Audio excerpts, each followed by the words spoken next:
अपने सिर पर कचरे का डिब्बा पहनकर मतदाताओं से मिलने जुलने वाले काउंट बिनफेस के लिए ये नया बदलाव है। जॉनथन हार्वे, पूर्व हास्य कलाकार और स्वयंभू अंतराकाश गंगीय योद्धा, वे रिफॉर्म यूके नेता नाइजल फराज को हराकर उनकी जगह लेना चाहते हैं। फराज सबसे प्रसिद्ध ब्रिटिश कंजर्वेटिव राजनेताओं में से एक है और अब हमारे साथ जुड़ रहे हैं, लंदन से जूम के जरिए हमारे साथ जुड़ रहे हैं पत्रकार और प्रसारक बेंजामिन बटरवर्थ।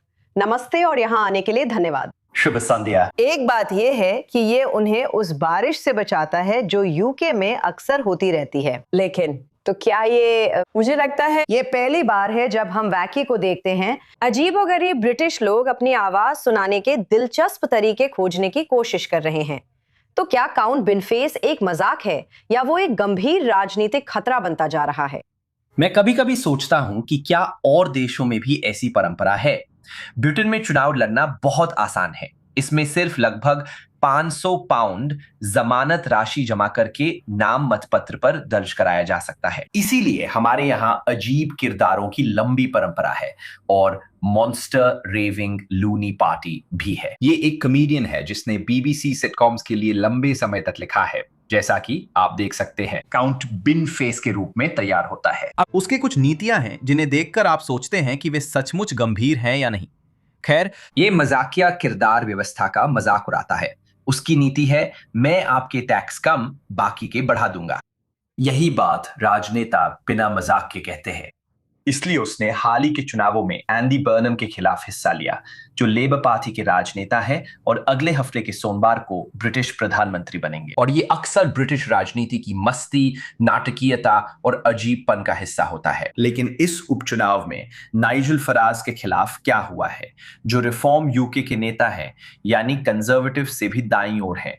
ये चुनाव अब एक ऐसे गंभीर राजनेता के इर्द गिर्द केंद्रित है जो 3 साल में प्रधानमंत्री बन सकता है, और उसके सामने है हास्य पात्र काउंट बिनफेस। तो हमें उसके बारे में और बताइए, और क्यों आप जानती हैं वो रिफॉर्म यूके के नेता होते हुए वे संसद से अपनी सीट छोड़कर चुनाव क्यों लड़ना चाहेंगे ऐसे व्यक्ति के बहुत खिलाफ? अजीब है। साफ साफ ये कहूं अजीब है।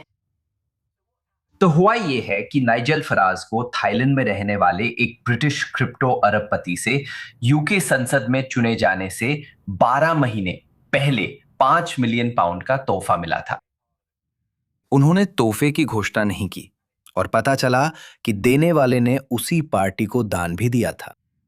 पता चला है कि कई वित्तीय तोहफे दिए गए हैं या कर्मचारियों का वेतन दिया गया है, सोशल मीडिया संसाधनों का भुगतान किया गया। अन्य दाताओं से सुरक्षा के लिए भुगतान सीधे नाइजल फराज को दिया गया, जिसे उन्होंने संसद में घोषित नहीं किया। अब कोई भी राजनीतिक रूप से जुड़ा हुआ दान जो आपको मिलता है, मेरा ख्याल है कि ये कुछ 300 पाउंड जैसा है। इसके बारे में आपको अधिकारियों को बताना पड़ता है ताकि राजनेताओं को पैसों से खरीदा न जा सके और उनके पास कोई बुरी मंशा न हो जिसके बारे में मतदाता नहीं जानते। अब यूके संसद मानक प्राधिकरण ने यह जांच शुरू की कि क्या उन्होंने नियमों का उल्लंघन किया है, और उस संगठन के पास यह अधिकार है कि अगर कोई व्यक्ति नियमों का पर्याप्त रूप से उल्लंघन करता है तो उसके लिए चुनाव कराने के लिए मतदान बुला सके। तो नाइजल फराज ने जो फैसला किया है वो ये है कि वो उस प्राधिकरण को जो ये जांचता है कि क्या उन्होंने नियम तोड़े हैं, उससे सजा देने के बजाय उन्होंने सीधे ब्रिटिश जनता से संपर्क कर उपचुनाव की घोषणा की है। समस्या है जब उन्होंने रद्द किया, जब उन्होंने उपचुनाव में उतरते हुए कहा,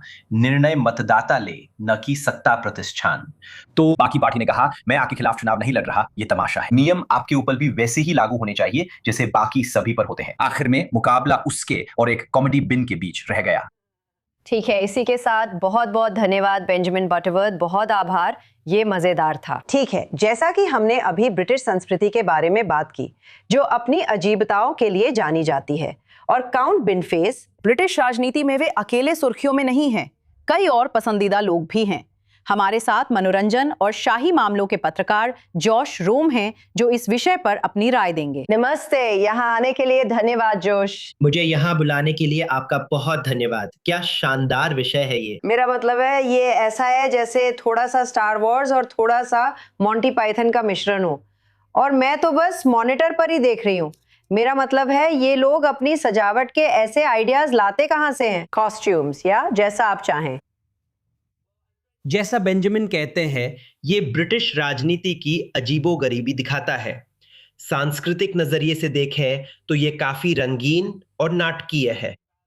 और मुझे लगता है काउंट बिनफेस से पहले लॉर्ड बकेटहेड थे, जो लगभग उनके पूर्ववर्ती थे और दिखने में डार्थ वेडर जैसे लगते थे। ये किरदार 1987 से था और 2019 तक रहा, इससे पहले कि कॉमेडियन जोनाथन हार्वे ने इस किरदार को अपनाया और मॉन्स्टर रेविंग लूनी पार्टी की ओर से चुनाव लड़ा। हमारे पास मैट काउगर्ल जैसी लोग थी जिन्होंने 2008 के उपचुनाव में डेविड डेविस के खिलाफ चुनाव लड़ा था और 400 से ज्यादा वोट हासिल किए थे। बॉक्सर टेरी मार्श ने अपना नाम डीड पोल के जरिए बदलकर इनमें से कोई नहीं रख लिया था। फिर से हमारे राजनीति में विकल्पों की कमी को उजागर करने के लिए, ताकि ब्रिटिश लोगों को वोट देने के लिए कुछ मिल सके। इनमें से कोई नहीं। यह सांस्कृतिक संस्थानों में पैरोडी के तौर पर भी देखा गया है। मैं ऐतिहासिक सीरीज ब्लैक एडर के बारे में सोचता हूं, जिसमें रॉबिन एटकिंसन ने तीसरे सीजन में अभिनय किया था। उन्होंने ब्रिटिश राजनीति की पैरोडी की थी, जिसमें बॉल्ड्रिक का किरदार दफा हो जाओ पार्टी में खड़ा होता है। तो आप जानते हैं, ये कुछ इतना अजीब है जो सिर्फ ब्रिटिश राजनीतिक व्यवस्था में ही हो सकता है। ठीक है, तो अब हम ये सब देख रहे हैं और फिर आप जानते हैं आप शाही परिवार की ओर स्विच करते हैं और मेरा मतलब है कई लोग प्रिंस हैरी पर सवाल उठाएंगे। मुझे पता है ये बड़ी खबर है, लेकिन अंत में बकिंगम पैलेस नहीं। मेगन और बच्चे आए और किंग चार्ल्स के साथ बैठे, लेकिन आप जानती हैं प्रिंस विलियम के साथ कुछ नहीं हुआ। क्या उसे मिस्टर काउंट बिनफेस जितना ध्यान मिला? बिल्कुल, मुझे लगता है कि ये दो तरह की प्रतिस्पर्धी कहानियां रही है जो पूरे हफ्ते खबरों में छाई रहीं। पूर्व कंजर्वेटिव राजनेता एन विडिकॉम्ब की दुखद हत्या से पहले। लेकिन हाँ, शाही परिवार से जुड़ी बड़ी खबरें हैं।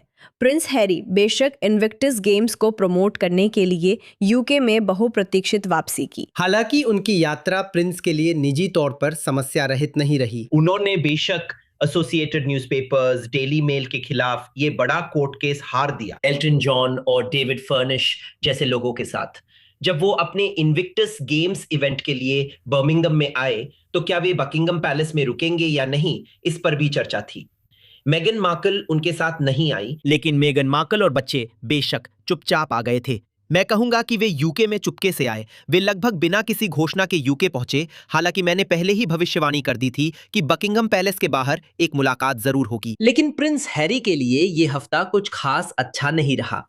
कह सकते हैं कि ये उनके लिए कोई बेहतरीन हफ्ता नहीं था। मुझे लगता है प्रिंस हैरी अपने भाग्य के लिए शुक्रगुजार होंगे कि नाइजेल फराज ने वो किया जिससे हैरी पूरी चर्चा के केंद्र में नहीं रहे। हाँ, ठीक है। बहुत बहुत धन्यवाद जॉश रूम, हमेशा की तरह।